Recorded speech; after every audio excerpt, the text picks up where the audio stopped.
Vallabhaneni Vamsi look నెటిజన్లకు shock గురిచేసింది. గతంలో గన్నవరం ఎమ్మెల్యేగా ఉన్న వల్లభనేని వంశీకి ఒక గ్లామరస్ ఇమేజ్ ఉండేది. ఆకర్షణీయమైన ప్రెజెన్స్, మంచి ఫాలోయింగ్తో ప్రజల్లో ఓ గుర్తింపు ఉండేది. జగన్ కూడా వంశీ గ్లామర్పై ఎంతో ఆకర్షితుడయ్యాడని, అందుకే చంద్రబాబు, లోకేష్ వంశీని ఓర్వలేక అరెస్ట్ చేశారని చెబుతుంటాడు. అయితే ఇప్పుడు వంశీ కొత్త ఫోటోలు చూసిన వారు షాక్ అవుతున్నారు. 3 నెలల్లో అతని రూపమే పూర్తిగా మారిపోయింది. ఒకప్పుడు గ్లామర్తో కనిపించే వంశీ ఇప్పుడు పూర్తిగా ఓ విసిరిపోయిన వ్యక్తిలా మారిపోయాడు. ముఖంలో తేజస్సు లేదు. గత రూపంతో పోల్చితే ఒక్క టేకు కూడా లేదని చెప్పవచ్చు.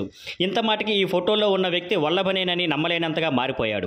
జైల్లో గడుపుతున్న రోజులు అతనిపై తీవ్రమైన ప్రభావం చూపినట్టు స్పష్టంగా కనిపిస్తోంది. ఇది ఇలా ఉండగా వంశీ పరిస్థితి దయనీయంగా ఉన్నా అతనిపై ప్రజల్లో ఎటువంటి సానుభూతి కనిపించడం లేదు. అతడి సొంత నియోజకవర్గమైన గన్నవరం నుంచే ఎవరూ స్పందించకపోవడం గమనించదగిన విషయం. వంశీ పాలనలో మైనింగ్, ల్యాండ్ గ్రాబింగ్ లాంటి అక్రమాల కారణంగా అతని ఇమేజ్ దెబ్బతింది. అంతేకాకుండా చంద్రబాబు కుటుంబంపై చేసిన అసభ్య వ్యాఖ్యలు ఇప్పుడు తిరిగి అతనిపై తీవ్ర ప్రభావాన్ని చూపుతున్నాయి. Thank you for watching. Please like, share and subscribe.